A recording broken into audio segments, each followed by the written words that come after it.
This is it. This is it. Well, we're gonna start talking more, and now you made me feel awkward. Sorry. Hi guys, I'm here with Jeremy. Hi. What is this? This is I think this is episode 11. Dang. Yeah, dude, I've been cooking. I know you need to get on it. You want to introduce yourself, where you're located, and what your style is? Okay, my name is Jeremy Schock. I'm located in Eureka Springs, Arkansas. It's in northwest Arkansas, a hippie mountain town, and very touristy. And I don't have a style. I don't think I have a style. Do people tell you have a style? People say they love my style. I don't know what they're talking about. Are they like, oh, you're kind of like trady, or like? Well, it depends, because actually, let's just get into that. Years and years ago, when I first started, I had this idea of I wanted to do traditional. I've always leaned to traditional. The type of tattoos I really wanted to get, even though I didn't do that, I always saw traditional designs as I want to be covered in that. But I also just felt this kind of responsibility to give people what they want. And I've always seen myself as kind of not that special. I was always an artist. I'm happy to be doing art for a living, but I wasn't I'm a tattoo artist. You know, you always told me that. You're not special. That's true. I think about it though when I'm tattooing, because like you said, with social media, I have friends that go in there who have been tattooing less than me, and their shit looks way better than mine does. Right. So there's always going to be somebody better. Yeah. And it's also just because you want to do your own art, which I think is valid, and you should. But at the end of the day, we're providing a service for people, and it's not about us. So in my mind, I was well, I really want to do this traditional stuff, but that's not what people are coming into the shop asking for. So I need to get good at all of it. And I'm not claiming to have gotten good at all of it, but I definitely got well-rounded just kind of by default. Do you think it's been good to be a jack of all trades for your career rather than one? Because I feel like I've talked to people and they're like, I wish I would specialize in one thing because I lack in something else whenever I do a tattoo. Yeah, I guess it comes down to your personal preference. And I'm sure there's some people you could ask that are pigeonholed into one thing that are fuck everything else. I don't have any interest in doing anything else. And I don't think there's anything wrong with that. I don't think there's a wrong way to do it. And I think that is why this question even exists, is because some people think that there's a right and wrong way to do it. But I just have never seen it that way. And I'm just performing a service, and I need to provide that to the best of my ability. So what I was getting at, I do a lot of black and gray, for instance, and those black and gray clients are I love your style, but they're talking about my black and gray. And they're I know your piece when I see it. But then I'm also well, I do this other thing too. And I do less and less. I have definitely slowed down on, or narrowed the field of the stuff that I will do. There's just too many people doing it way better than me. So do you ever tell clients hey, I would recommend this person instead of me? Yeah. Especially now when it comes to fine line, which I don't feel like I've ever even engaged in, really. I've used a single needle one time, and it's the second tattoo I ever did. It's on my ankle. And it was I bought the tattoo kit, and it came with a variety of needles, and I'd used every other needle, and I'm all I got is a single needle now. And God bless my brother for letting me tattoo him. But I was let me use this thing. So I did this tattoo, and it's held up the best. I will say that. Really? Yeah. Dude. I try to stay away from the smaller needles. I like the bold, thick lines, and I feel when I do it small, it just blowouts and and I think it's also because I'm new. Sure. But or it shows everything. The client moves a little bit, boop, I move a little bit, boop. I think there's a skill it's hard. needed. Yeah. And then with bigger pieces, if it has one or two mistakes, there's so much to focus on that you don't realize. But the little stuff that's you have to be. It's all, I think, accurate. The smaller tattoo is also hard to cover up your mistake, because a bigger tattoo, there's more opportunities to just be oh, that didn't happen. Yeah, shading, color. Yeah.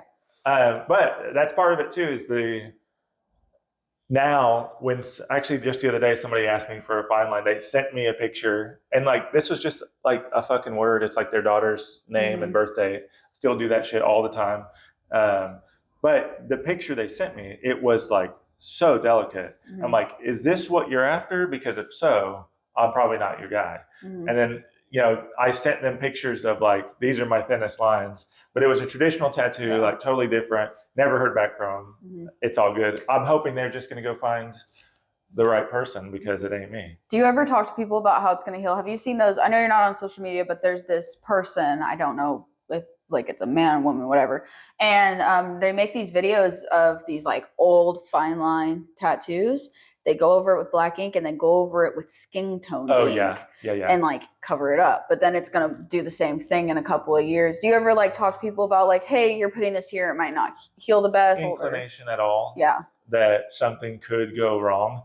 I'm upfront with them 100%. But I'm also like, it's up to you. I always lead with this. I'll do whatever you want.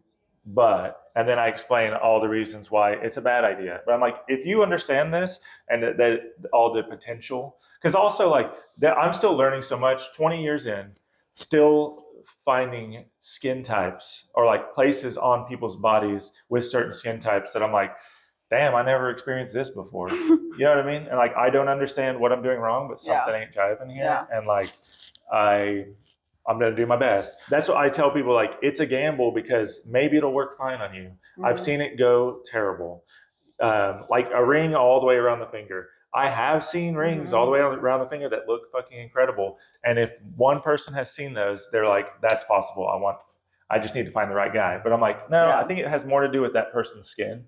Obviously the artist would come into play to some degree, but it's like, that's why I tell them, I'm like, I don't know how well your hand is going to heal, how well your fingers will do. Yeah, like I was talking to my dad about this because he was like, I don't think I'd get my palms tattooed. And I was like, hang on a minute. There's this guy I follow in Germany. That's all he does. He specializes in it. And he has healed photos from years and they're still there. They don't need touch-ups. Like, but it's that specific art. So you see his stuff and you go to somebody like, oh, Jeremy, I want a palm tattoo. It's like, it's not going to look like that. I'm a completely different person. He has probably different techniques and all the stuff he likes to use. And I've been around long enough that I've heard and feel like I understand how I would approach a palm tattoo. I've only done one and it was before I understood any of that. And I suspect it looks like shit now, but that's what I would tell them. I'm like, I'll do it.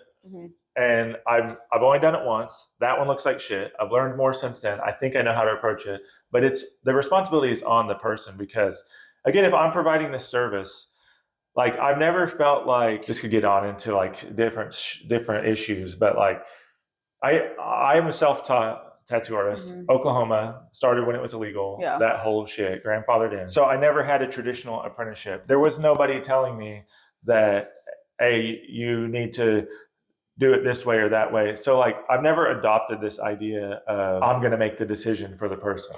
Do you think it took you longer to get better because you did not have that help, or did you try to educate yourself at all? No, both. But it definitely took longer. Yeah. I even the 2 years that I tattooed solo in my house without any instruction whatsoever from anybody. I had like the Huck Spalding video, and that did actually help, and the Huck Spalding A to Z book. But it was pre-internet, really. Like there was no tattooing on it online or nothing like that. And it took me almost 2 years of tattooing before I like met somebody else that tattooed out of their house. And so, but leading up to all that, I taught myself so many bad habits.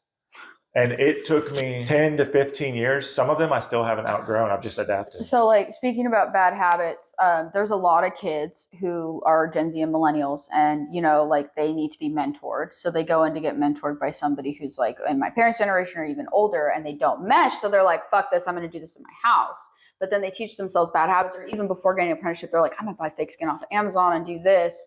Like, what do you think about that? Should they just go straight for an apprenticeship? Like, what do you think about like the tattoo schools, the apprenticeship? Like, is it just the specific person? Like, depends on the person, or like, what's your thoughts? I think everybody's going to find their own way. And I think if somebody is determined to be a tattoo artist, they're going to be a tattoo artist. And I think this whole conversation too, like back in the day, it's different. And I don't fucking know what it was like. Like, I can't stick up for some values that I didn't live through. Right. So like, back in the day when it was like tattoo artists were few and far between, don't open a shop in my fucking city, I already got this shit. Like I didn't experience that, and I don't have any residual feelings about it or opinion. All I know is where I came from, which is I taught myself, and when I did meet other tattoo artists, the ones who were willing to share things with me were fucking great and are still good. They've continued to rise. And the ones who were like gatekeeping, they sucked then and they pretty much suck now, right? So they've plateaued themselves, and I don't know. So I did see that. And I guess with the tattoo school, and I think everybody's going to find their own way. And us making it like so fucking, like such a big fucking deal to be a tattoo artist. But do you feel like it's going to get oversaturated since there's so many people coming in? Everything's oversaturated. Yeah. There's so many people coming into tattooing. There's too many people being born. There's just a lot of people in the world. And the idea that there's a constant inflation of population, but then also there's constant inflation of tattoo artists. I'm like, aren't they just going to like tattoo those new people? Yeah. Like somebody turns 18 every day. And I've never had a shortage of people to tattoo. And like I was telling you earlier, which we can talk about too, but like I've been on hiatus from tattooing. I went away for a year and came back and had zero problem just like building a clientele again. There's an endless supply of people to be tattooed. I think it comes down to more like treating people right and giving a shit. I think people know, even if they fuck up and get tattooed by somebody who doesn't really give a shit, who like maybe just cares about the money. Yeah. I think that they'll fucking feel that effect eventually and be like, well, I'm not going to go to that person. Oh, I've had some clients who have like really badass tattoos, but they're like, this is connected to a memory where they treated me shitty. And even though it's such a beautiful tattoo, it's like, I don't want to go back to this guy. Now it sucks because it's connected to this and it shouldn't feel that way, you know? No, totally. I think all that shit matters. And I'm not saying I'm doing it the right way either, but as far as like me determining this is what I would wish. I wish I think people should go for the apprenticeship strictly, don't teach yourself all the bad habits, but also we can get into how much great information is online. And also, I think if you're ever going to take it seriously, if you want to do it for a living, unless you're going to be under the table doing it illegally and like take that risk, but are you going to do that and raise a family?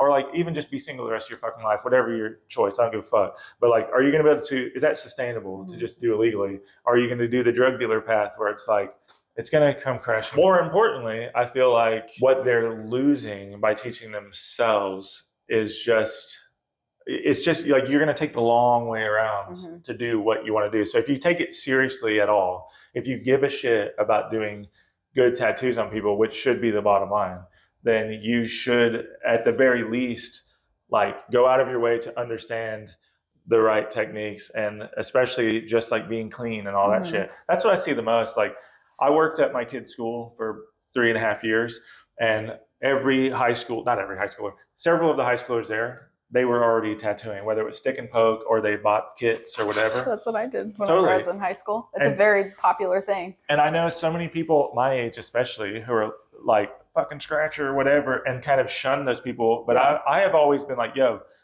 I'm not going to I don't want to encourage you to continue on the path that you're on. This is what I think you should do. But since you're on this path, this is also the way that you should go about that. Say, like, wear fucking gloves. I've seen pictures on Instagram. I had clients that were younger that DM'd me pictures of a tattoo that they did. Like, what do you think? And there was a picture of them doing the tattoo and they weren't even wearing gloves. And I'm like, honestly, I think if you want to take this seriously, blah, blah, blah. I lined it out for them. I don't think that tattoo is horrible. I know it's fun, blah, blah, blah. But at the very least, buy some fucking gloves. I think that it needs to be harder to get that stuff, honestly. That's just my opinion. Because I have acquaintances that I've worked with in the restaurant industry, and they get drunk and they're like, let's buy a machine off Amazon. And then they post these photos in their house with their cats, and they're all using probably the same needle, because I don't know if they bought other needles, and they're tattooing with their bare hands and then switching to the next person. And it's like, we literally live in a state where it's legal. Just go get one. Why are you doing that? And I guess also it's like those people will weed themselves out one way or another. And no matter how I feel about people doing traditional apprenticeships or not, tattoo schools, teaching themselves, that's not going to prevent anybody from doing anything. I'm not going to inspire anybody. You know what? He's right. I'm going to, you know, that's not going to fucking happen. So like the way I feel about it doesn't really fucking matter. So I don't really give it much thought, to be honest with you. But when it does, like when it ends up in my mailbox or whatever, that's the way that I approach it. I think that let me help you do it better than you're doing it. But also let me nudge you in the right direction, and that's up to you. Yeah, I think I have a little bit of that old school mentality, though, of that sacred art opinion. Because I was talking to the person in Colorado about that, and they said that you have to separate the sacred art ego of tattooing, because it is. That's why it's gatekept, because this is a sacred art and you have to pay your dues and earn it. And I don't necessarily think the pay your dues shit or the earn it, because sometimes I think that they're passing down shit because they had really bad apprenticeships. So they're like, I'm going to make you have a really bad apprenticeship. But I do think that, like, why is it okay for my friend who literally doesn't do any art to just buy one off of Amazon and go and spread bloodborne diseases? It's disgusting. Because it's the world that we fucking live in now. And that's what I mean. I think it's too late. And like, it's not that anymore. It's just not. And I just don't want to, like, as I get older in general, not even just with tattooing, I just don't want to be that person who's like, I'm stuck in the fucking ice age and I'm just irritated. Like, times are changing. It's too late to regulate. I mean, it's not too late. I guess they could do something about selling it on Amazon, but I'm going to get it off Temu otherwise, or whatever. I can get it from fucking AliExpress. Oh my God. It's available. We'll never prevent the sale of tattoo equipment at this point. It's done. So it's open. And it's just like, everybody can be mad all they want that information is being spread online now, instead of like, why are you just giving this shit away, whatever. But it's too late. So now what we should be concerned with is directing people who are going to take that path to the right information, because it's not all good stuff. You know, there's plenty of people tattooing online that are teaching people the wrong way to do it. I think that's where my anger comes from it, though. It's not about like them doing it. It's the fact they're not, like, no information, no education. Like, it's just like, it's just kind of gross. That also happens though without the internet. Yeah. There's people who own shops that have a new apprentice every chance they get and have no business even tattooing themselves, that are teaching people to tattoo, that think that they're doing a good thing. And it kind of comes down to each individual's responsibility. I think even me, when I was tattooing out of my house, but then I was like, I'm going to look for a shop, because things had changed. It had legalized. I didn't really understand like how to get legal. But I started going shop to shop. There was a few shops that I went in, and once I walked out of there, I was like, even if these people call me, I'm not going to work here. Right? It was my responsibility. And I think some of the attitudes or whatever, I just knew, I was like, I'm not a good fit for this shop. And that is something I tell, you know, like, I don't take apprentices. I have my daughter as an apprentice. I would have taken you. I'm just so picky. My friend Yuri, I mean, that's about the only 3 people I get can it think now, of. though. I couldn't believe like pumping out apprentices, because it's so hard to keep up with. Like, I feel like what I've learned from shops is I make one person happy, but I make somebody else mad. And it's the same thing for apprentices, is you have to be on the same like level, and then they're also in your shit every day, and you have to. And it's not the way it should work. And yeah. That's what I mean. I think if everybody just took responsibility for themselves and like got out of their fucking head a little bit about who gives a fuck what anybody else is doing. Because even like at the end of the day, let's say 10 years from now, these people that whoever you work with now, and I don't even know, but like whoever you work with now, there's a good chance that you will be 8 to 9 years removed from having ever worked with them. And what will it have mattered to the apprentice in your shop that you work with now? It's not affecting your future whatsoever, or theirs. It's all about you. That's why I've tried to tell you, especially, and Marley, put your fucking nose down and just do the fucking work. And if you don't enjoy that, you have no business doing this. Yeah. Right? It should be fun for you to do all this work and all that. I've never competed with anybody else. I've had fun competition with people that I worked with. You know, that's a little different. But like, at the end of the day, especially me living in this town since 2014, I've never personally been in competition with anybody else in this town. And if they're in competition with me, I don't know, and I don't really care. Because at the end of the day, here I am, I'm doing just fine. Everybody else in this town who was tattooing when I started, still doing just fine. We don't affect each other's career whatsoever. The only thing that's ever affected my career in a negative way is some decision that I've made. Yeah. And so if I was going to look for an apprenticeship and I got it from some dipshit that I saw his work, and I was like, well, his work sucks, but I get a foot in the door. If that's my MO and that works and I can get licensed and then I can find a better way, good for me. But if I'm so naive that I'm like, this person's going to teach me how to tattoo good, even though they're terrible, and they're not going to fuck me over or take advantage of me, or they're not just looking for a payday.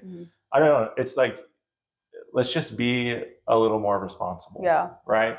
I don't know. I also think like it's hard because a lot of people are coming into the industry who are fresh out of high school, just like how I was. I literally turned 18 and I went shop to shop. I didn't think like, I was treated really good when I went around Oklahoma too. Everybody was super nice to me, glad that I had a portfolio. This is what I asked you the other day when you told me about the needles that you tried or whatever, and I think I liked that better. Well, why? Because like if you're not finding out the why, and I always took this attitude when it came to art especially, which again, let me just preface, like I don't take art that fucking serious in the sense of like, I know I'm not special.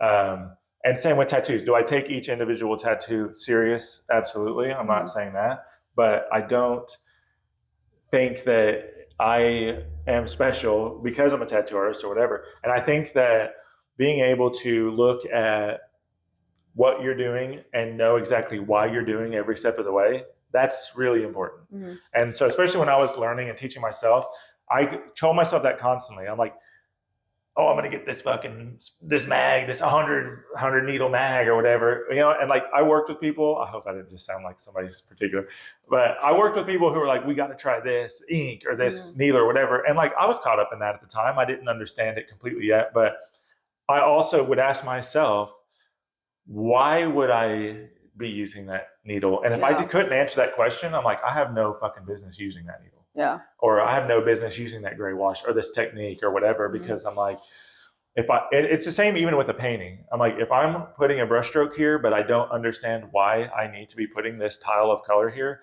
then I probably don't need to be putting it there. And if I'm just having fun, whatever, I'm just fucking around. But like, I don't paint that way. I don't approach anything that way. You don't think but it's also like you have to experiment to figure it out. That's why a lot of old school people are like, walk-in shops are good because you do so many different types of styles. And that's kind of how I feel like with now buying my own supplies, experimenting with different needles and sizes. Like on my sister's, I used so many different needles, and I told you I kind of enjoyed it. So in regards to that, the knowing that you're doing an experiment is the why. Right. So like, I do think that's important. And I've told you, if you ask me about, well, what machine, what this or that, I'm like, it doesn't even really matter. Just try them all. Yeah. Because you will find the one that like works with you the best. And you're the only one who's going to know what speed of machine, how hard it needs to hit, how thick or thin do you want your ink, or whatever, like the whole gamut. So yeah, you definitely need to try all that stuff. But at least if you know, hey, I'm trying these 2 black inks on this tattoo because I want to see which one works best for me. There's your why. Yeah. So even though that's an experiment, but that's what I mean. It's like, if you're just like, hey, this new fucking, the big shovel mags. Oh, yeah. Before I ever saw a video of somebody doing those big blackout sleeves, which I think is really neat. But again, like, I don't understand why that is better or worse to do a blackout. It seems to be a better thing. It seems to heal. At least those guys doing it know what they're doing. And that's probably the majority of the reason why it heals better. But me personally, I have people who come in who, everybody's on TikTok and YouTube now, and everybody kind of like has a better idea of tattooing and the tattoo sphere and what's going on. So they'll be like, have you thought about using one of those? If you want to try one on me, I'm like, I have no idea why I would use that on you. So no, I'm not going to buy one. And like, I don't want, at this point in my career, I do know what works for me, and I'm not like completely closed off to trying new things. But again, the end result for me is doing the best tattoo I know possible. And if I already have those answers, at least for the most part, I'm like, I'm not going to experiment. Same with the single needle. Somebody asked me the other day with the text, and I told them that. I was like, I could do it on you if you want, but I'd be experimenting, and I don't think that's what you're looking for. Yeah. And that is kind of the other thing. Early in my career, everybody I was tattooing, they were kind of going through it with me. And I would imagine, like, even being an apprentice, that it's kind of like that to some degree, where people know, they know how good you are and they know how good you aren't. They know what they're getting themselves into. Nobody's coming to you and saying, here's my Nico Hurtado reference. I'd like you to do this. And I'm confident that you can pull this off. Because you couldn't. And I couldn't either, because I'm not Nico. I'd be fucking Nico. But it's like early on in my career, it was the same deal. It's like everybody knew I was tattooing out of my house. Yeah. So it's like everybody, and I would be honest too. I'm like, hey, I've never used this needle before. I'm really excited. I'm going to try it out on you. And people were stoked. and because they were getting tattooed and they couldn't just go anywhere. Yeah. And more than anything, I don't know, like, I think if I had taken the other route where I got a mentor and I did that, they would have kind of cut out a lot of that experimenting, and it would have looked different, where it's like they would have suggested something to me and I would have come to the conclusion of whether or not something's not vibing with me on this particular thing. Yeah. And so then I need to experiment. Whereas I experimented with absolutely everything. Yeah. Every time I ordered supplies, I ordered new shit. Every time I ordered supplies, I ordered a new brand of ink. I think that's how I am. I mean, my sister, she kind of knew it, but didn't. She asked me, I'd give her free tattoos. She'll let me do whatever on her. But that bat was so like experiment. She was just like, I trust you, do it. But like the whip shading, the stipple, all of it, I had never done before. I even used some gray wash in it and I diluted it with water. Like it was an experiment. And sometimes I am like that with my clients. I'm like, can I try this new needle on you? Can I try this color I haven't used? Or da da da da da da da. And usually they'll say yes and they're pretty happy. And most of the time it comes out like cool. It's like, oh my God, I should do stuff like that. Like most and like with needles, I only use specific needle sizes. I have like a system down. I think that's great. And I think that's what you should do, because I would say this too. There were some things over the years. Well, even there's some things I learned really early on. Like I knew early on that I wanted a hard hitting liner. And so I never stopped buying liners until I bought the one that was like, oh, this is it. And that was only in the last 5 years. But there are things early on that I figured out that I'm doing now that I kind of came back to, where, because I'm like, that felt the best to me then, but I still had this idea of like, but I need to experiment. But it's like, no, when you find something that works, just fucking run with it, and then like make the best of that. And again, I don't think you should ever just shut down. Like my mind can be changed. I'm down to try new shit and learn new things. But if I see a tattoo design or there's a tattoo idea that somebody brings to me and I'm like, I know exactly how to execute this the best way that I know how, it seems like that's my responsibility to do. Yeah. So I'm like, now why do I want to pull it? Let me grab this fucking shovel mag and see. We can do something cool with the background, bro. It doesn't make sense to me. And I'm like, you're coming to me for a certain reason and now I want to deliver. But no, especially at your stage, I think it's important to try different shit, just because I know from looking at your tattoos, as rude as this may sound, that you don't have it all figured out yet. And I think a big thing for you personally right now is like, I think you still need to try several different machines. Yeah. Because I think it will click to you, whatever you're struggling with the machine that you're using now, eventually you're going to use a machine and be like, oh shit, mine don't do that. And that's what I've been missing this whole time. Yeah. So like, I think machines are kind of the biggest change that you can make that has the most drastic results.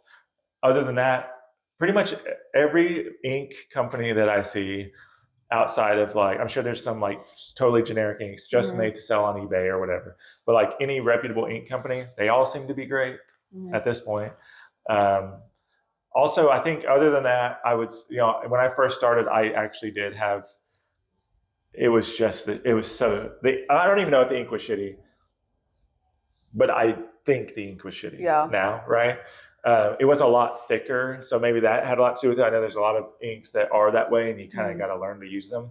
But I bought it from, what was the name of that company? It was just mail order. I ordered this fucking tattoo kit, and the ink that came with it, I think that it sucked.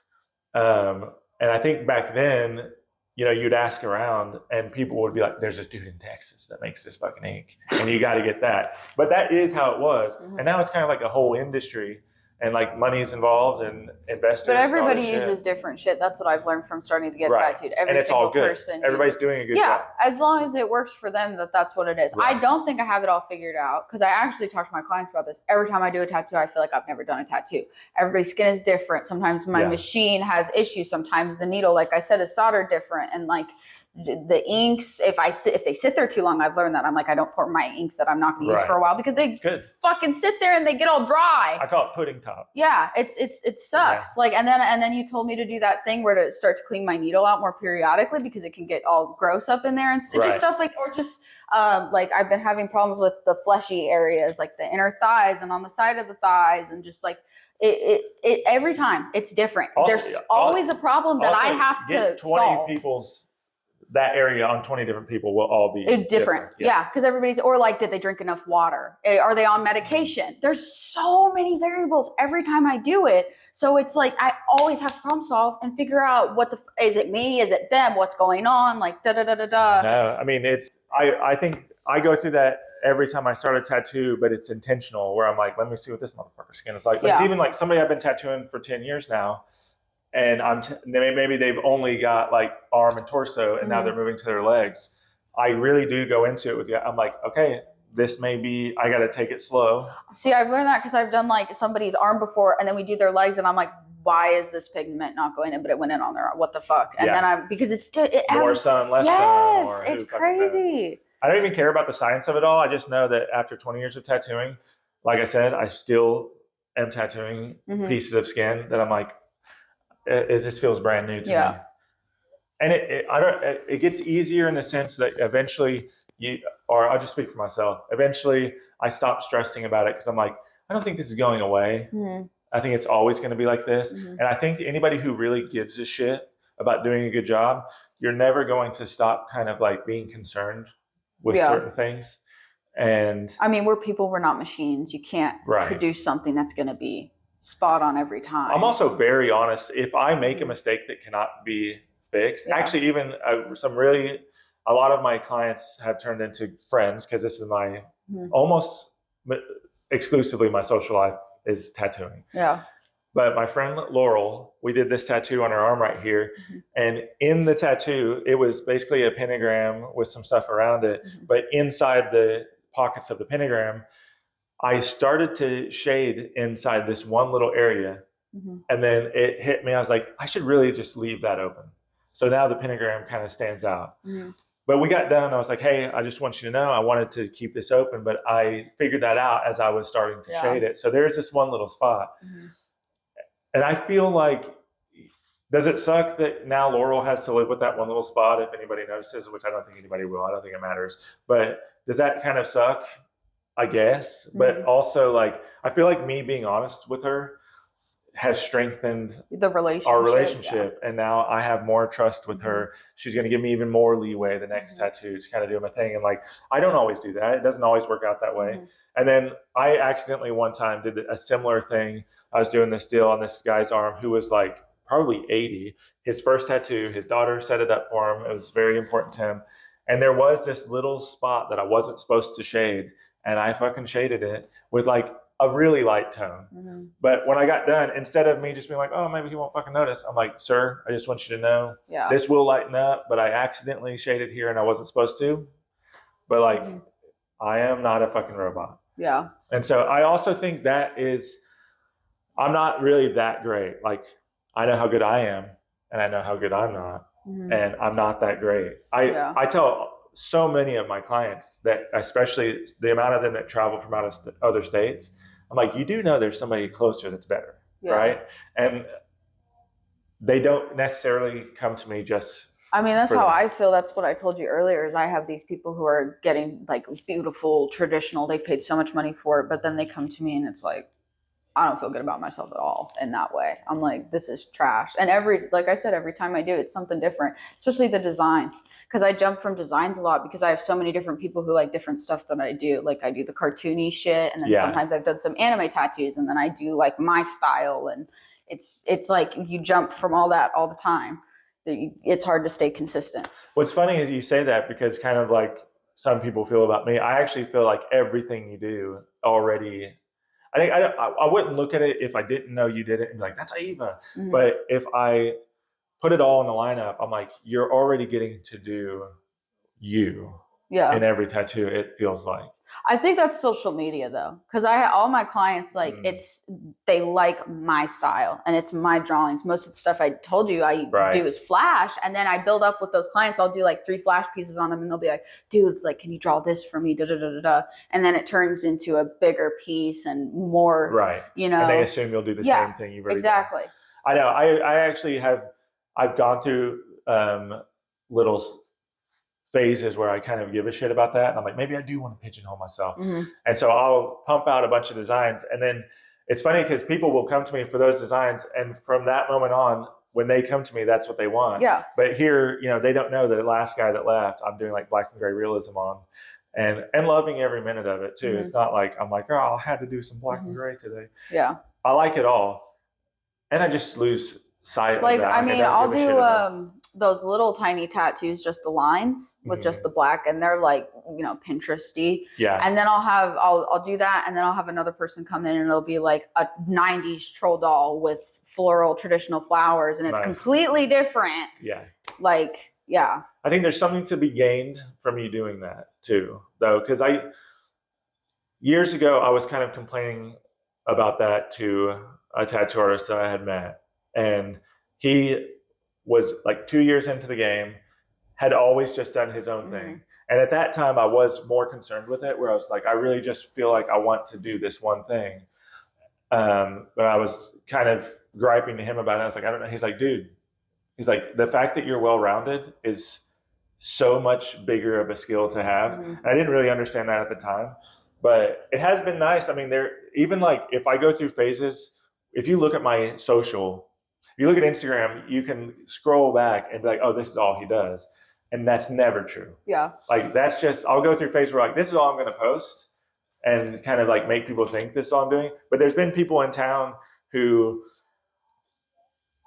you know, are people that I talk to, and they're looking to get tattooed, and they recommend me, and they're like, yeah, but I saw his social media, and I like, that's not the style that I want. And they're like, well, that's not all he does. So he did this, like, he'll do whatever you want.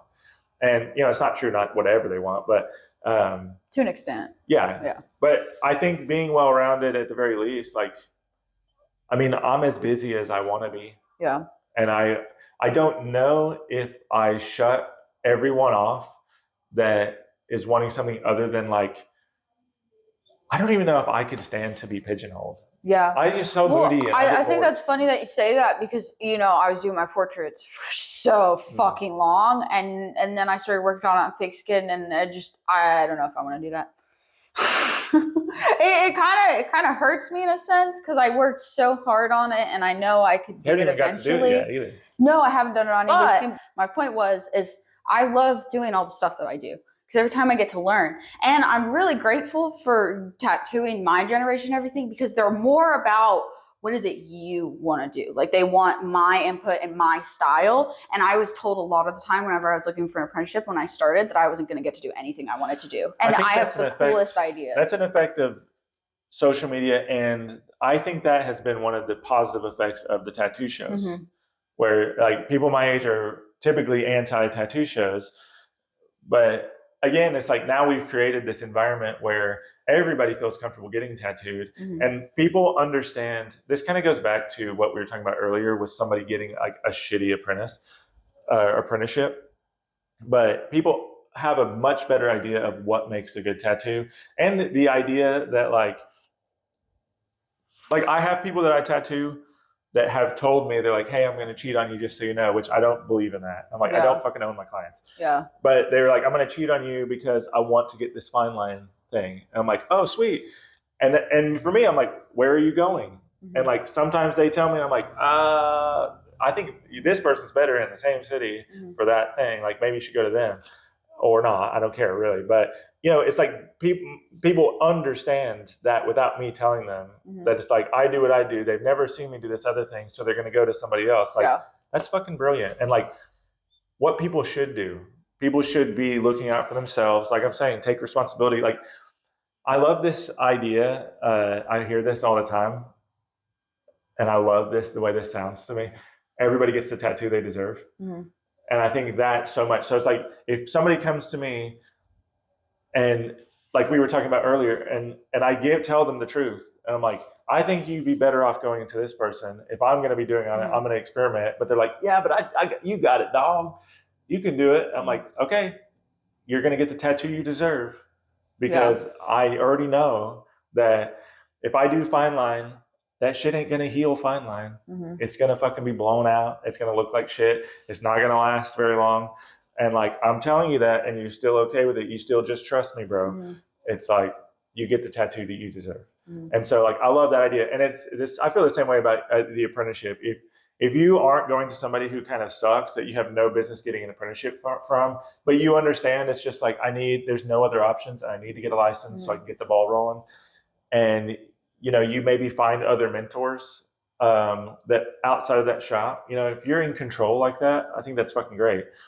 But if you're just naive and you don't get that yet in the world of social media and fucking tattoo shows, then like, are you living under a rock? Yeah. Or what? You know, so like, I think it's nice that y'all's generation already kind of gets that. It's like, well, I'm going to go to this person for this because that's what they do. I think they also realize through the tattoo shows and everything, you give somebody a style on there that they don't do, it looks like shit. Yeah, and so they're like, Ava, I love you, but I'm going to go to this person because they do the style that I want, and I know that you just can't do that. And I'm like, oh, okay, that's fine. Hey, you should. I do the same thing you do, and I'm like, I recommend people all the time. I'm like, oh, you want this tattoo? You should go to Austin at Goldfang. Like, I love him. I interviewed him. I give recommendations all the time. But like, I don't know. I'm just grateful for the fact that like, I didn't think I was going to be this busy, especially moving to a private studio like Sacred Soul. And they like, all of my clients let me just go at it. They give me an idea and I get to be me. And it's crazy starting out like that. Like, I had this girl recently and she got tattooed by me. I did an anime tattoo on her. It was one of my first anime tattoos. She loved it. Great. She was going to her boyfriend. I love this tattoo. Here's her social media. Her boyfriend booked a secret tattoo for her for her birthday. And I did the troll doll on her with the flowers and everything. He never saw the design because I don't send it over social media because I don't want people stealing shit. And he just trusted me. He was like, here's some troll dolls that she likes that you've drawn before. Can you do something like this? I did it at a great price too. And she came in, she didn't know what we were doing. And she was just like, I love this. This is amazing. Let's do it. Like, saw it beforehand though still? No. Shit. She was blind. Nice. He didn't tell her anything. Cool. He said, I booked you a tattoo appointment. Here's the money. Go. Yeah. That's great. Yeah. Are other apprentices that you know, do they have the same, like maybe not as busy, but are people treating them the same way in the sense of like, are they getting to do what they want to do already? No, not ever. No. I think the only person who I'm equal with on that is Outlaw Jellybean, and that's it.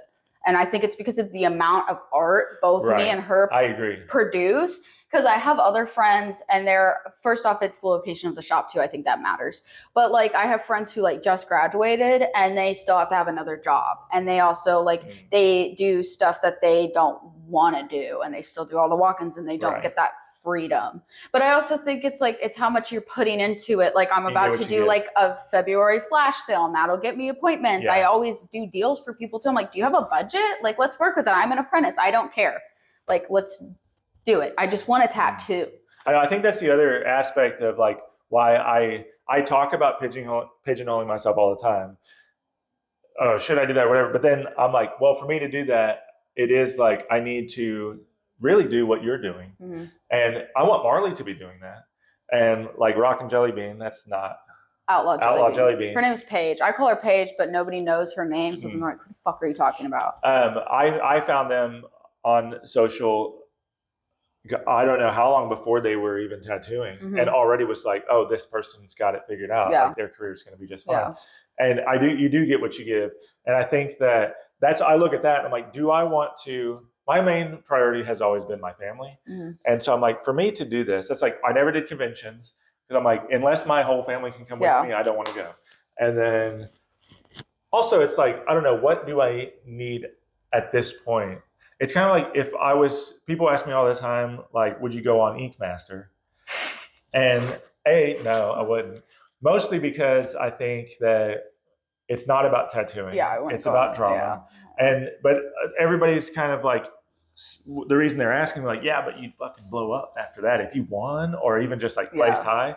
Me and my dad talked about that when we watched it. We're like, even though this person got out the first episode, they did a killer tattoo. Now they have a bunch of followers on social media. Sure, but then what is there for me to gain at this point from that? Yeah. So like, I think if I was starting out, maybe I would think differently. I don't know. That is an old school mentality, though. I've heard a lot like followers don't equal clients. Yes, they do. No, I that's not what I mean. What I mean is, I'm already tattooing as much as I want to be tattooing. Oh, I see. So you're not going to gain anything from it. What do I have to gain from it? And like, I already turn people away. I book 3 months at a time, and if somebody's coming to town, that's so far out. People are like, I want to book in April, and I'm like, that's so far away. That's scary. I used to do that. I used to book like kind of up to a year, and then I got to you can't fucking plan your life that way. It's a nightmare. So I was like, I'm going to do 3 months at a time. That's been working great. But still, it's like it's people who are coming to town at a very specific time and don't know that I do that, and they're just reaching out to me. I'm like, but me, I have a dog. I live with my grandfather, so I can save up money, and I don't go party. I don't have friends. I'm such a recluse, so I just draw all the time, and I get that that's really hard for other people because they have lives. Well, it's not hard. It's just a choice. Right, But you want to spend time with your family. Totally. If you're drawing, then you're taking away that time. Absolutely. I'm like, I do need to work. It's a constant thing. And the work's not going anywhere. I think that's where my attitude is. Like, my family is going somewhere. My teenage boys, especially, they're going somewhere fast. Yeah. And so at this point in their life, especially, plus I have a 2-year-old now, and like, I have not got to spend the amount of time I've spent with my 2-year-old with any of my other kids. And I am taking very much advantage of that. Yeah. And again, like, the tattoos aren't going anywhere. The work's not going anywhere.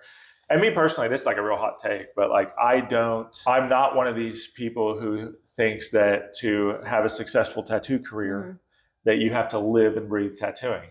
Yeah. I don't think that's the wrong way either. But again, I think it comes down to like, every individual is fucking different, and you do get what you give. So it's like those guys that are on that level, and I don't know any of these guys personally, but the guys that are on that level that I see, if I go on fucking Instagram any day of the week, I can find 10 people I've never heard of before that blow me away, that are doing shit that I'll never fucking be able to do. But I know those guys are living and breathing it, and that's what it takes to do that. And I'm like, well, I'm not going to sacrifice these other things that are more important to me for that. Yeah. I'm very grateful to have been able to make a great living tattooing. Yeah. And I love tattooing still. But I would also like, if for some reason, well, I think about this kind of shit, like my boys, they get into like riding skateboards and bikes and all that stuff and what have you. And I want to like be involved with that. But like Bonus just got into skateboarding. I'm like, I'm sorry, bro, I can't. Like, I can't afford to break a wrist or something at this point. And he's like already in the bowl and shit. I'm like, I want to do that with you, but I can't. And I think about shit like that. I'm like, I could also just slip on the ice. Well, it's not just with tattooing, though. My dad did the same thing with me. I wanted to learn skateboarding because he used to skateboard when he was a teenager, hardcore. I mean, he was really into it. And it was here in Eureka when I was a kid that I wanted to learn how to skateboard because he still had his old skateboard. And he was like, I can't afford. We are self-employed. Totally. I can't hurt myself. Right. So you're going to have to figure it out. But I think about with tattooing in particular, if I did break this wrist or arm, I am out of commission. I am not going to be tattooing. Fucked. That's what I was talking to you about earlier, is with our bodies. Like, even though it's like I'm not working out now, in the future it's going to be detrimental to me and my posture, and like I don't want to deal with having back surgeries, or like Nico's had, I think he's had like 2 or 3 back surgeries, which is fucking crazy. I don't want a back surgery. Like, yeah, or even getting what is it, like carpal tunnel? Yeah. I guess what I'm saying though is more a matter of, let's say I would, for whatever fucking reason that I can't even imagine, I can no longer tattoo. I'm going to be just as happy and fulfilled just making artwork any way that I can at my fucking house. Yeah. And like, I would feel if I never got into tattooing and I was just a warehouse worker or I was a stonemason or whatever, when I got off work, I think I'd spend equal time that I do now making art for tattoos, making art for myself. Like, I don't care about the money. My family needs money. So I have to, like, I'm aware that that's necessary. I'm just surviving, but I don't give a fuck about the money. And if I never sold a piece of artwork, I don't give a shit. The joy in it is the process and the making of the art. That's what I love about it. And I think that the other side of that, there's people who just care about the money, really. And like, I'm like, that's fine. Go do that. It's just like, I can't fucking relate to you. I don't really care about the money. I thought that way about like artwork, but with tattooing, it's different. Like I felt like it was really meditative because I started doing it when I was really depressed. I was getting really, really bad. My parents took me out of school. They started homeschooling me again. I mean, I went to art. Art was my shit. It was very meditative. But with tattooing, it's like I'm addicted to doing it. I want to work all the time. And I bitch about it sometimes. I'm like, oh, like I don't work a normal 9 to 5, so now I work all the fucking time. I talk to all my clients. Like I will talk to my clients at 1 a.m. if I'm awake. I don't have a schedule, but I love it. It's so it's some days I'm like, fuck this, but then it's hard, but it's rewarding. It's so rewarding. Like it's so awesome. I used to feel that way too. And maybe that's where I'm at. It's just like at a point where, I'm definitely not over it, but I guess because it's so autopilot for me too. I don't worry about if I'm going to have enough money.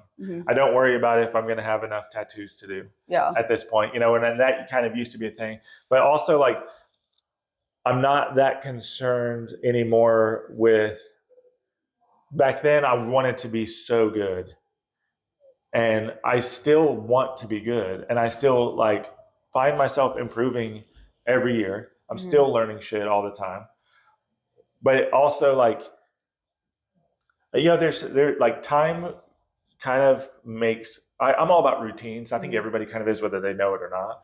And like how intentional you are with your routine matters. But I think I've just fallen into the routine of like, I do tattoos for a living. And I know like, I never stress out about a tattoo that I need to do, which I used to all the time. I'd see it in my fucking counter. I'm like, oh, that one though, it's going to be fucking, that one's stressing. I'm dreading that one. I don't dread tattoos anymore at all. And so like, I think it's just so easygoing, and I am too. And it's just all this, I'm just fucking enjoying it.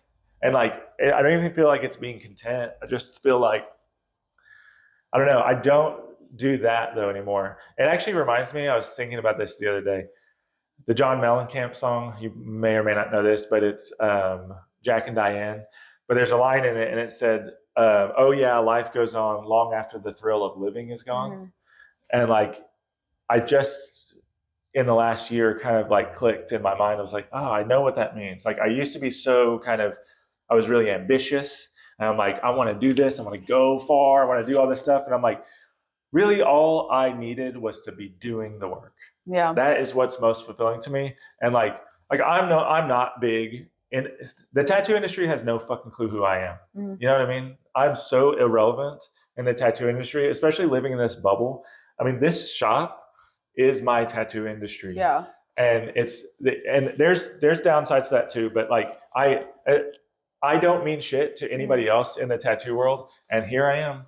I'm still doing fine. I'm still loving it. I think that is a problem with people my age getting into the tattoo industry, is they want the fame. Because we grew up with like YouTubers and social media and stuff like that. Like when I decided I didn't want to be a vet, I had made YouTube videos for like 4 years when I was a kid, because I was like, I'm going to get famous and fucking play video games for a living. Like dumb shit. But like, I want success. I want to be successful in my own terms, but that doesn't mean necessarily fame or a lot of money. I want to provide for myself and be stable, because I've always seen my parents struggle being self-employed. And that's my biggest goal, is to just be stable and successful on my terms. So I don't have to have like fucking 20K social media followers. I think that goes for everyone. And to some people, success is defined as having those followers. And I don't see anything wrong with that either. Yeah, nothing wrong with it. And I think some people arrive there accidentally. And I think that's good too. I don't know. I don't think it's bad to have any of those ambitions or goals, or even like those parameters already in place, where like, if somebody has 500,000 followers, fucking good for you, bro. Like for real. I think it's great. And it's also like, it's a business, and like art is a business. And like, that's always turned me off.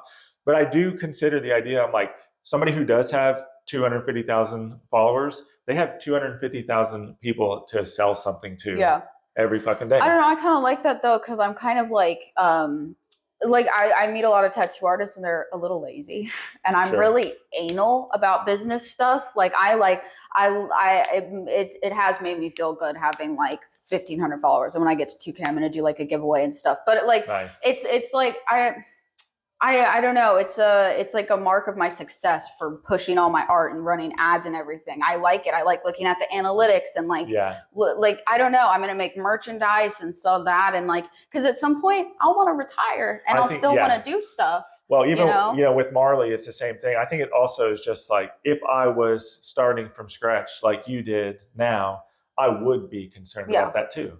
And I think that you should be. And I think that is where like people my age have the disconnect from social media is because we didn't need it to get where we are now. So it's like, what's the fucking point? And I think there is some advantages to having that presence. Hell yeah. Just like social media took the place in the tattoo world, it took the place of conventions. And like, I know conventions had there were other reasons to go to conventions too, that I don't even know. But I think to some degree, when I saw everybody that I was a household name to me was a household name. I mean, before social media, it was because of magazines. Yeah. And those magazines were covering conventions. That's the only reason why I knew all these fucking names. And I knew their fucking work when I saw it in the magazine. Oh, that's fucking Nate Beavers. Yeah. And like this, whoever, And it was because that was the only thing. And so in my mind then I was like, oh, I need to be doing this. I need to be getting in magazines. And like, I want to have the effect that they're having on me, on everyone else, because I feel like that's the way. And then I got to a point where like, I finally met this guy who I saw in magazines all the time. And I was like, bro, I'm like, I can't wait. One day I'm going to be big enough to be in magazines. And he's like, oh, I'll give you the list of people to send stuff to. And I should have been excited because now here's somebody giving me the keys to the kingdom and I can do exactly. He's like, all they care about is they need content. Just send them the stuff. But now it was kind of like, oh, it really doesn't actually mean anything at all. Yeah. They're just a business. They're making a magazine. They need content. They don't give a fuck who you are. And I'm sure they don't want to publish stuff that just sucks. But I'm like, I guarantee you if I sent tattoos every month to these fucking names and addresses, I would eventually get published. I mean, you're right. It is a business. You have to put money into it to get money out of it. That's what I've learned. Like I'll run ads on my flash sheets to get clients. I do. I run it in Oklahoma, Texas, and surrounding areas. And then I'll do it for certain ages. And like they're into like hashtag tattoo, hashtag emaster, all this stuff. And I'll put $40 to it for 2 days. So $20 a day. And then I'll get 4 appointments. It's already paid for itself. Totally. And now I have those 4 clients who most likely will come back, Yeah, and I think that matters for you. Same with Marley. That's Marley's whole mission right now as my apprentice, which she's not technically an apprentice. Nothing's legal, and nothing will be. I've told her, you're going to do a year and a half, 2 years of this shit, drawing and painting and building your social media. And at the end of that time, if you haven't just loved every fucking minute of that, and I don't haze her, it's my daughter. Yeah. I also didn't have like a traditional apprenticeship. Yeah. So I'm like, I have no business giving somebody like some kind of amalgamation of what I think that looks like, because like, why would I? I want to just give her the tools the best way I know how to like be successful. And if you don't like drawing and painting for a year, all these kids who are around my age, they're like, I doodled and I'm like, well, you have to have a portfolio, you have to draw. And if you don't like doing that, then why are you like, I got so into drawing that I was doing it every single day. And if I don't do it every single day, I kind of feel like shit, I got to draw for that appointment that I have coming up. And I could be working on Flash right now. Like it's such a habit now. Like I anytime I try to like relax, I can't. I'm like, ooh, I'm watching this movie and I could make Flash for it. Ooh, here's a billion ideas. And a lot of like, they don't draw. Right. Well, I think those people will fuck around and find out. Maybe some of those people will one way or another get into it and then realize like, oh, this isn't what I thought. And then they'll fizzle out. Yeah. And like, who fucking cares? But I think that's why I like that you're having Marley do it, because she's already fucking grown and she's going to keep doing that. And she's going to be really good whenever she starts because she's doing that. Maybe she'll get tired of it in 6 more months. That's and be like, true. I'm not having fun. Yeah. I don't look forward to tattooing. Yeah. And like, that is the fucking point. I don't care what, as my daughter, especially, I tried to talk her into tattooing when she graduated. I was like, come apprentice. Like at the very least, she didn't know what she wanted to do. So I'm like, here's an opportunity that, especially being a nepotism baby, you have a special entry, you know, Yeah. which I think is dumb too. Because like her being my daughter, not having to pay for her apprenticeship, me really making it like an apprenticeship that's kind of unheard of. You know, I've never heard anybody Mhm. going through it the way she is. But that doesn't guarantee her success. Yeah. I It's mean, her. I'm a Nepo baby, so I get it. You're not really though. I Yeah, mean, my parents had connections though. So I started, it got so bad when I'd but go it's around, I in the wouldn't same. talk to people No, about it. I get it, and maybe a foot in the door, but even that, it just all that did was like switch something in your head, some Mhm. confidence, and like, oh well, I've got. They Yeah. put in a good word. Yeah. But really, like, it's all been you. Your mom or dad haven't done any of the fucking work. That's true. You've done it all. And so, like, I think that whole idea, even just nitpicking, like, somebody got into, oh, yes, because that happened on TikTok. She posted a TikTok about, and somebody asked her how to get an apprenticeship. And she's like, in the TikTok, well, you don't really want to ask me. You know, I'm doing it under my dad. And we pushed them over to you. It was like, I saw that. I remember that. Yeah. but some artist got on there and was like, blah, blah, blah. You don't listen to her. She don't know. She's just in it because of this. But it's like, that doesn't fucking mean anything. And that's also, we're putting it up again. We're acting like we're all fucking special. Mhm. And it's like, why not listen to her? She actually is apprenticing. Mhm. She is giving you information that is valuable by saying, you know, she's honest about it and like pushing you over to you who did have good information to give. Yeah. So it's like, what is the fucking point of getting all fucking wrapped up in the ins and outs of like should, shouldn't,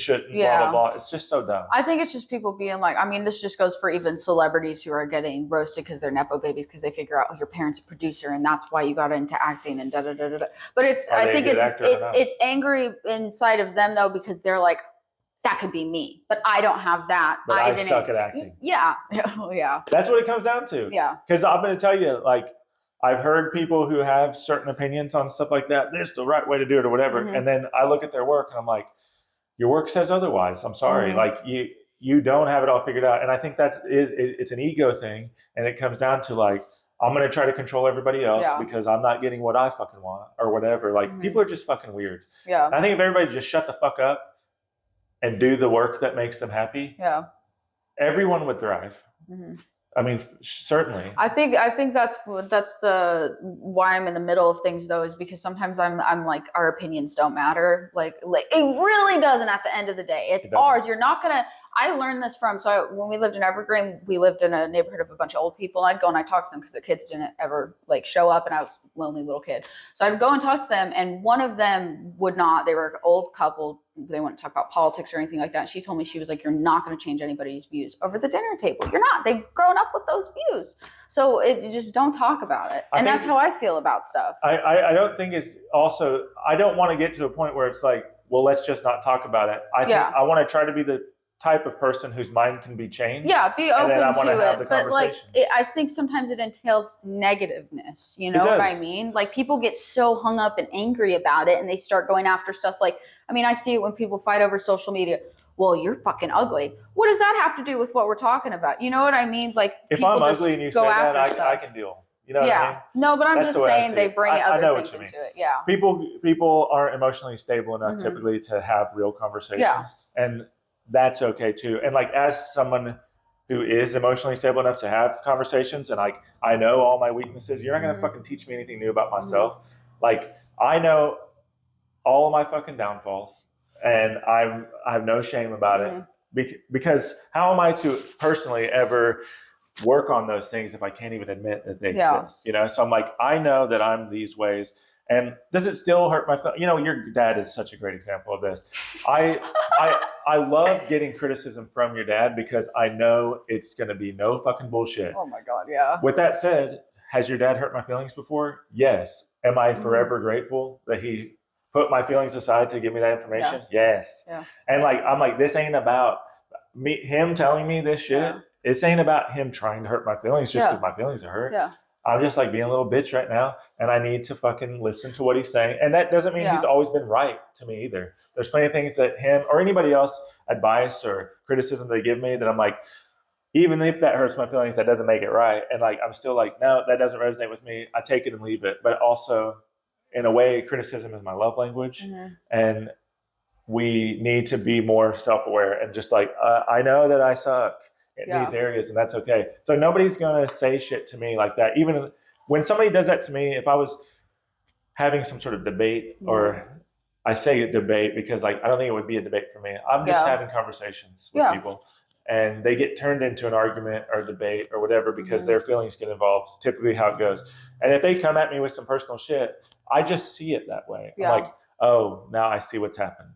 I think sometimes it's now they're just mad. Yeah, I think sometimes it's a reflection of them, though. Absolutely, every fucking time. Yeah, whenever people don't like something about you, it's usually something they don't like about themselves. Totally. And I've learned that too because I do that shit all. We're people, we all do it. I'm like, I don't really like that girl, and then I'm like, why don't I like her? That's kind of mean. Oh, da da da da da. I should really think about that. I've even given myself a lot of fucking time to understand when I'm the one doing that. You know, when I'm the one who, like, every now and then, I'll find myself kind of hating on somebody else. And I'll be like, why the fuck am I feeling this way right now? You know, and like, what do I need to change about myself to fix this problem? Because it ain't them. They're not the problem. Especially somebody who has like so much support from like the rest of the world. And then I'm just like, why the fuck does everybody like them so much? I'm like, why don't I like them so much? And what is it about me that I see in them that turns me off? So like, one thing I've struggled with for years, my whole life, is like, I don't want to let my ego take control. But I'm as human as everyone else. And like, especially early on in my career, everybody thought I was so badass for some reason. And like, I was aware that I wasn't. But if everybody around you is telling you constantly, like, until there's only one time in my whole career where I feel like I finally kind of believed them. And everything fucking fell apart for me in tattooing at that time. And that was a good lesson for me to learn, because I'm like, goddamn, not only that, I feel like when I started tattooing, I was teaching myself, I do feel like the people that I did know that tattooed out of their house at the time, I saw myself kind of growing faster than them. So I was like, oh, I'm doing something right. And I wasn't like, oh, I'm better than them or whatever. I just thought, I'm on the right path. Most of the time, I'm like really negative towards myself, but some days my dad checks me on this real quick. I will feel good, and I will be like, man, everybody at the shop liked it. Like, I did a good job. And he's like, well, they'll fucking think that every day, because you're going to stop getting better, and something's going to, you can't think you're the shit. You really can't. No, you just can't believe your clients. Yeah. Oh, I do. Clients. Yeah, I know. And that's my point. It's like, even at that time, I was aware enough to understand that I was growing faster for some reason. So I'm like, I'm going to keep doing what I'm doing. But I still knew that I sucked. Yeah. Like, I knew that I sucked. And for the longest time, I was probably like 5 years in, there was a good 6 months to a year where I just kind of believed everyone else. And I was like, damn, I am fucking badass. I've made it. And progress came to a grinding halt. And then I started to notice everyone else in the city, which were my friends and people that I looked up to, which I didn't think I was better than them, but I thought at that point, this is past the point of tattooing out of my house. At that point, I feel like we're all growing, or not. There were some people who were stagnant, but I'm like, we're all growing together. I'm growing, but my clients told me, even other artists were telling me, like, dude, you're fucking killing it, whatever. Once I started believing them, everyone around me, I was like, why is everyone getting better? But now I'm noticing mine's not. And so I had to check myself for sure. And it just like, I don't know. So, but that ego, I'm like, I want to keep ego separate from everything, but ego is such a human fucking thing to deal with. And that's what turns me off the most about people. When I see somebody, I don't even want to say like a name of a famous person. What if they watch this? Or like Oprah. Yeah. Okay. You're coming for Oprah Winfrey? I'm just kidding. I do love Oprah. I'm gonna put this on TikTok. But I also can't stand to fucking watch Oprah, because I feel like Oprah is no longer like, I grew up watching Oprah, but way back before Oprah was Oprah. I grew up watching Oprah, but I'm like, I think Oprah. Are you a gatekeeper? Well, what does you mean in this context of this? She's popular now, so I don't like her. No, not that at all. It's just because I do that. I'm open about that too. I hate doing that. I stopped doing that in high school because it annoyed the shit out of me when people well, actually this happened with Sublime. I hung out with all the coolest guys and the edgiest dudes in school, and they introduced me to Sublime. And then it was right before it really got popular and he died and all that stuff. And then everybody loved Sublime, and all those guys that introduced it to me were like, "Fuck Sublime, man!" Or they were mad at those. You don't even know. I don't even tell people that's my favorite band. I have like people my parents' age, and they come up to me and they're like, "Fucking name 5 songs. Do you even know who his wife is?" And I'm like, "What the fuck?" Even that, I'm like who fucking cares? Yeah. I probably could name 5 songs, but most of the music I listen to, I couldn't name 5 songs of theirs, and I listened to the album. Like The Strokes, I love The Strokes still, and I couldn't tell you 5 names of their songs, but you can sing every song or something like that, but you can't remember every shit. Yeah, exactly. I don't give a fuck what anybody thinks about it, and that's the thing. And it's like, even that's something interesting too. As an artist, especially, I think this is a very artist thought process, but like having the viewer in mind, having anybody else in mind when you're doing anything is a detriment, right? And so like I went through that too, where every tattoo I was doing, actually this is fucking hilarious. Your dad kind of facilitated this unwillingly. But back in the day, MySpace, were you ever on MySpace? No, I was not that. Okay, so I know what it is. I know. Did you know about the top 8 and all that stuff? Yeah. Okay, so the First Amendment site, he would order the top 8 a certain way. I don't know how he chose, but like there was only 8 allowed, and there was more than 8 artists at one point, I'm sure. So like somebody wasn't going to be on that list. And then the profile photo of the account, he would post pictures of everybody's tattoos. Everybody had a folder, but the profile photo was clearly one that he thought was like choice at the time. And like the amount of times that I made the profile photo, it got to where when I was doing a tattoo, that was what I had in mind. Oh my God, how do I make the profile photo? You know what I mean? And so that's so funny, dude. Again, that's like the wrong fucking reason to be doing the work. Yeah. I don't think I've ever had that mindset, but my dad totally does, because when I was doing portraits, he'd be like, draw this celebrity. And I've always been the type of person, and it's really funny, Jeremy, I'm going to tell you this. When I started doing my flash sheets of shit I grew up with, my parents were like, what the fuck are you drawing? And it's literally all I tattoo. It's everybody who comes to me is for like, oh my God, you did these Chuck E. Cheese coins. I used to go there with my grandpa. Yeah. Like they have the same mindset as me. When I was doing those portraits where it was like, I like this movie, I'm going to draw Jack from The Shining. They were like, why don't you draw like a popular celebrity so you can get clout? Yeah, but like it's never been about that. And it's the same thing with my flash sheets. Like I'll watch movies and I'll do this and that. And I just make stuff that I like. And then other people facilitate that feeling too. Well, should be the path of any artist in any medium too, is like, I kind of look at the same thing because with like YouTube and social media, which is a viable career path at this point, right?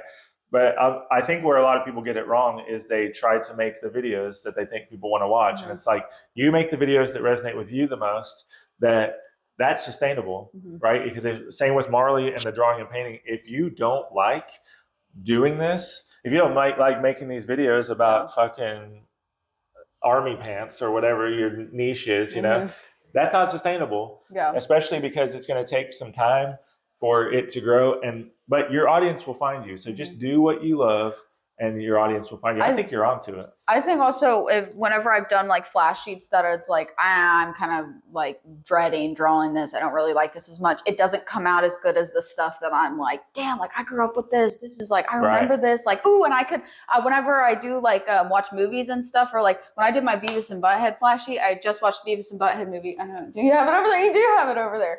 When I did that flash sheet, I watched the movie and then I rewatched the whole thing because I got it on DVD. And then it just, all these references came to me that, oh, I could do a flash of this. I could do a design of that. And that's just how my brain works. It's supposed to be fun like that too. That is the point. It's supposed to be fun.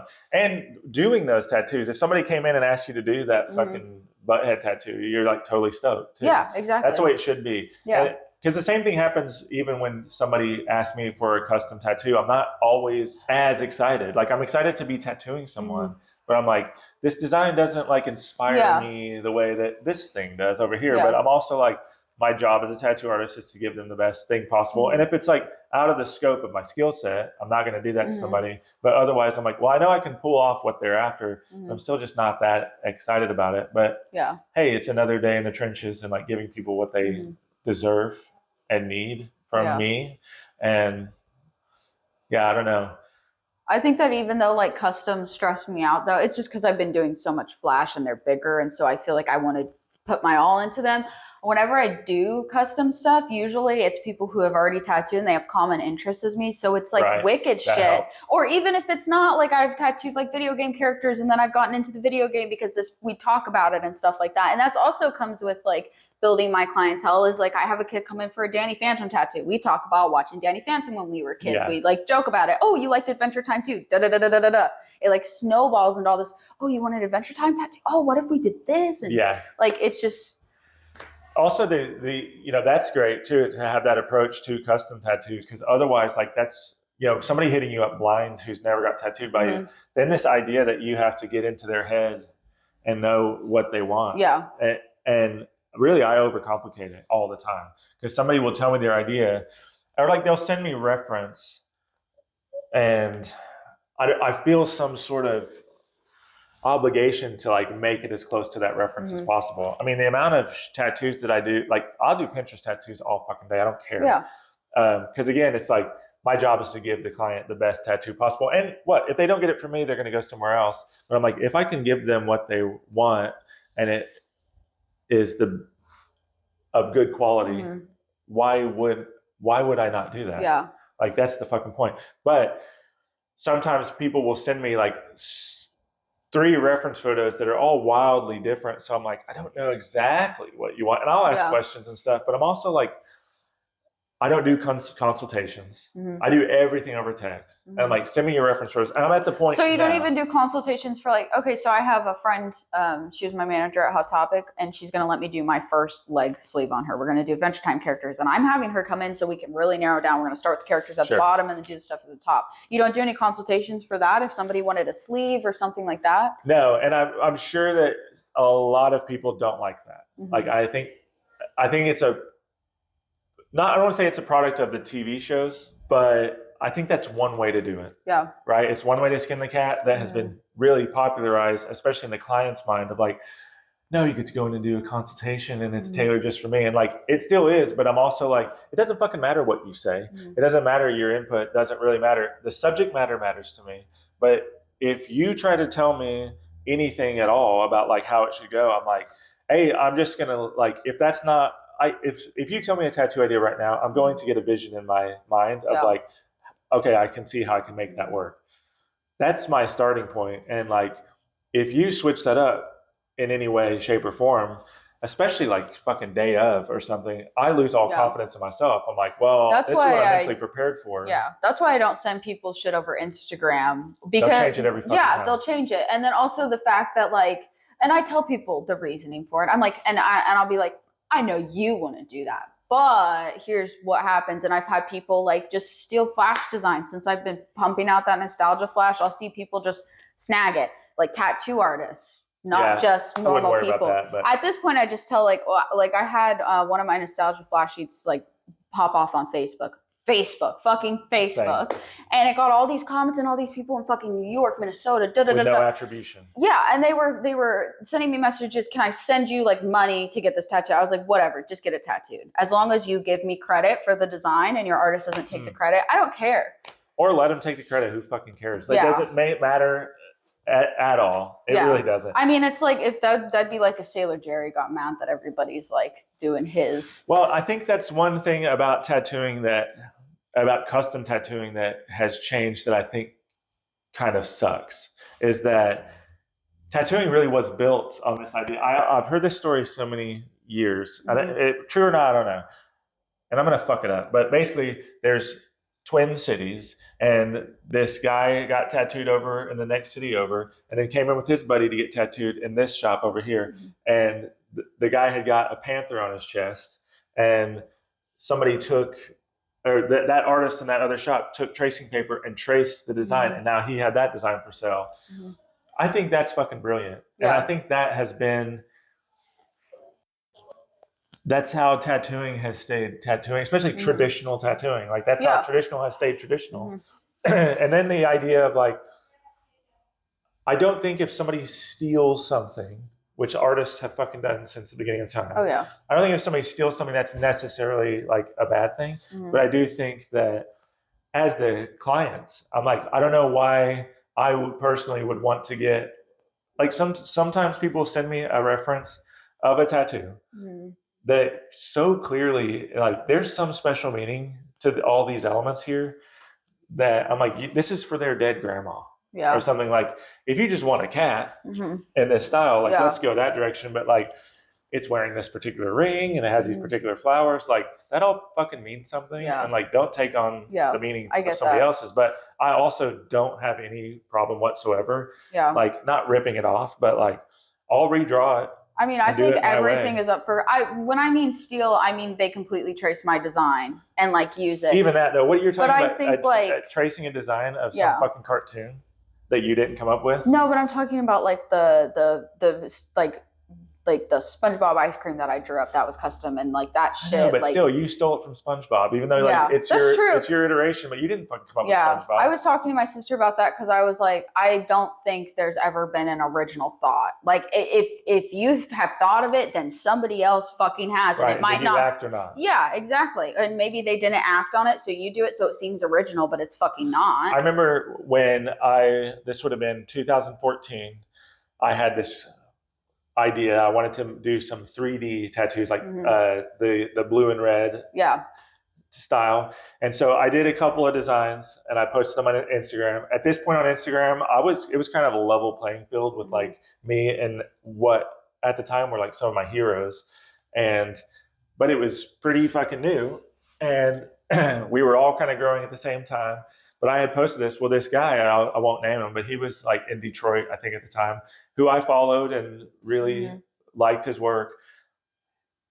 Like a week after I had posted like 3 designs like that, he posted a painting also of the thing. And it's like, you saw it here first when this blows up, whatever.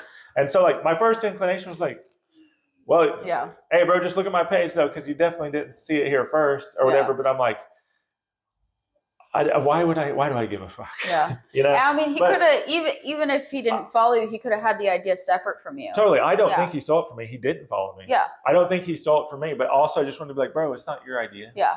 Or whatever. And then this is totally separate, but I remember seeing so many of these designs that I thought were so fucking dope. Like these traditional designs that I thought were original designs. And then come to find out, it's like, oh no, like I started seeing them on these old flash sheets and they redrew them, right? Yeah. But sometimes they didn't. And I'm like, oh, here I thought this fucking little slugger was this guy's fucking original idea. And no, this has been around since honestly forever. I think that's the cool thing about traditional though, is you get these books with all this history and these guys who coin these designs and you clean them up and you make them more anatomy like correct or whatever. Yeah. But like and people put a cool spin on it. Like there's trippy traditional, there's blacklight traditional, there's there's neo. What's your like color palette? Yeah, exactly. It's just a billion different things. It's taken like its own molding. I just look at that as tattooing. Yeah. Too, because when I got into tattooing, I like color realism as it stands now did not exist. It probably did exist actually, but there wasn't social media like there was. So like I was seeing something in a magazine 6 months to a year after it was done. Yeah.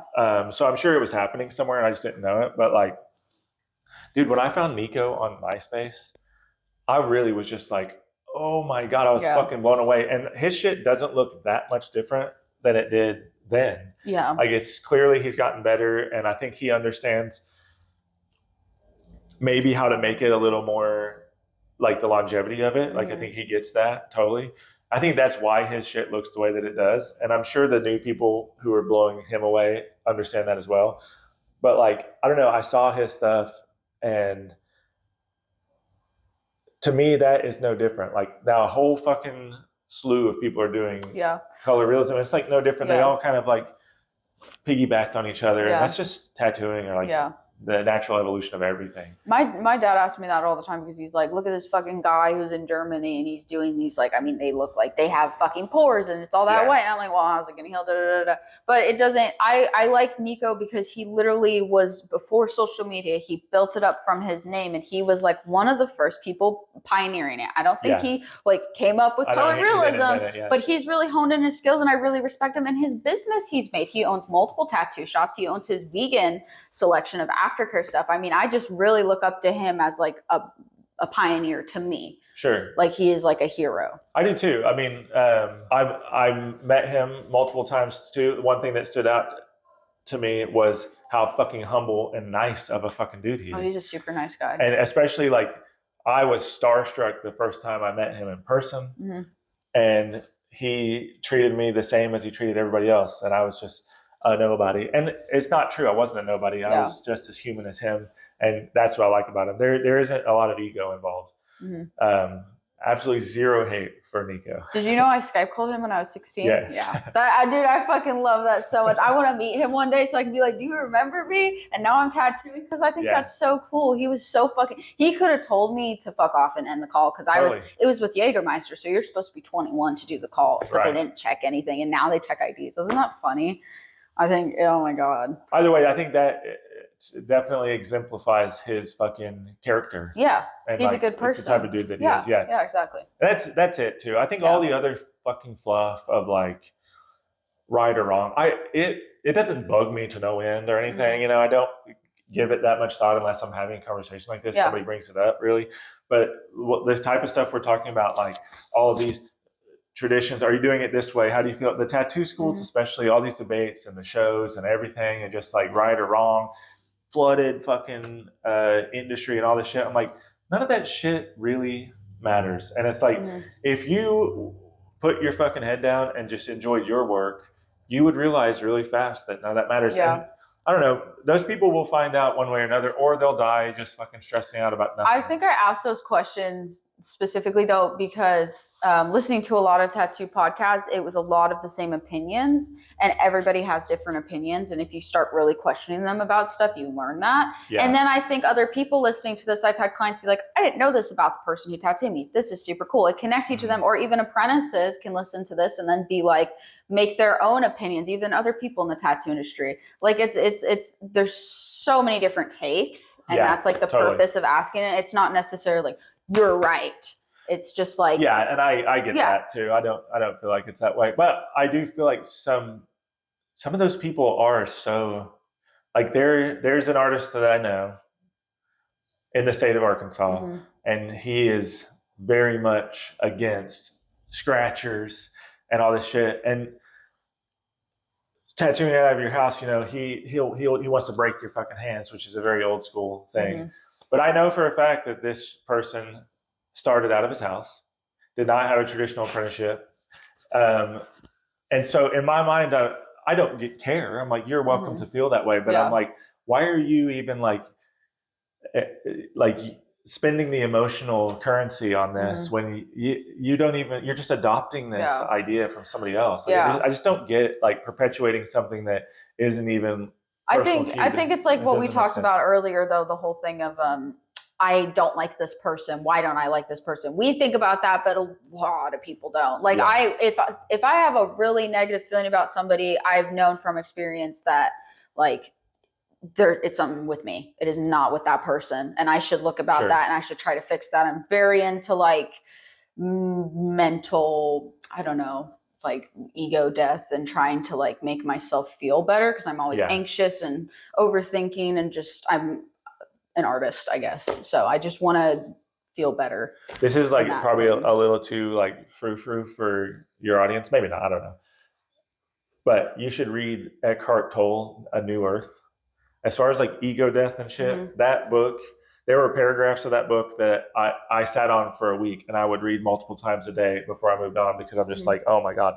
But like, especially if you're into that for real, like I fucking like, I'm all about psychology and bettering myself with how bad I hate myself. I'm a very depressed person. Like I'm so anxious all the time. I overthink everything, and I take everything personally. I'm way too empathetic, and then I'm upset when this person who is probably bad and I didn't see it like, Yeah. stabs me in the back. So I've been really like being alone, I think is the best thing for, at least for me. Like, I think I have friends who they should be alone because they keep making mistakes. And I think being alone, you have to be alone with yourself, which means you get to know yourself. And then you get to help to, like, especially with relationships, if you don't take periods alone, how are you going to grow? Yeah. If you can't live with yourself, how are you going to live with somebody fucking else? I think that actually, I agree. And I'm 22 years into a relationship that is thriving.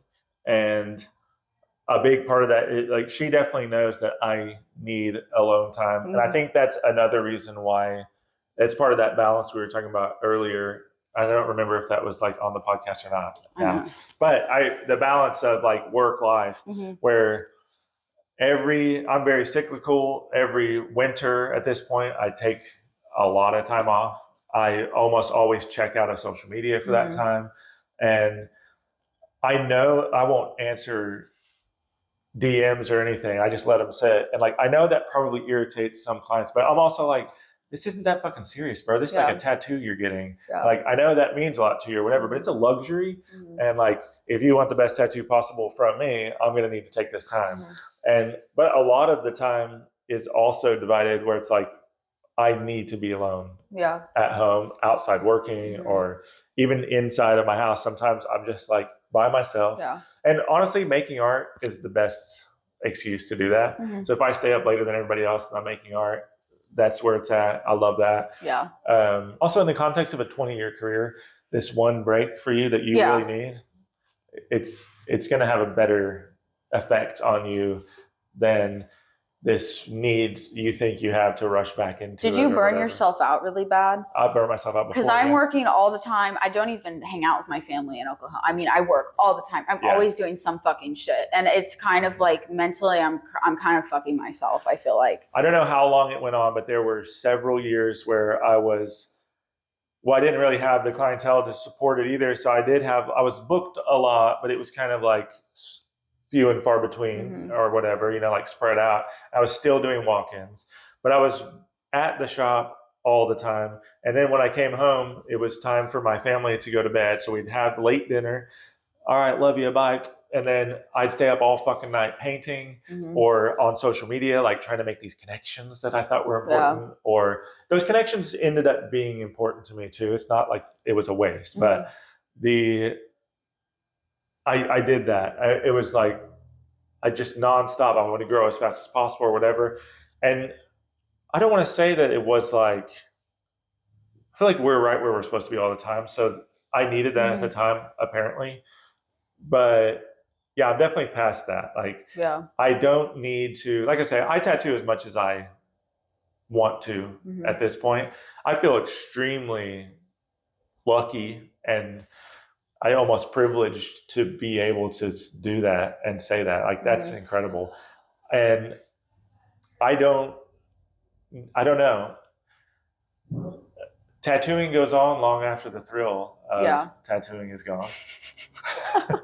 The social, I don't even know where the fuck we were going with that. It's okay. We've been talking so fucking long now, so it's good. Yeah. Do you want to tell them where you're located, how they can get a tattoo from you? Sure. You got to end it somehow. I'm always awkward on ending it. So I'm in Eureka Springs, Arkansas. Honest to God, if you haven't been here, like, you don't even have to come here for me. Like, this place is badass. You should come check it out. And I book 3 months at a time. This is so calm. I hate even texting this out, but basically, just tell them where they can find you to book you. You don't have to tell them your whole life story, bro. 405-650-7684. Text. That's it. And then I'll explain to you how the booking works. But I book 3 months at a time, a quarter at a time. I open the books the month before on the 1st. That's too much. I'll just tell you that again if you text me. Or you can Instagram at JShockYall, and you can DM me on there too. But text is way better. I'll put all your information up on the screen. Yeah. There you go.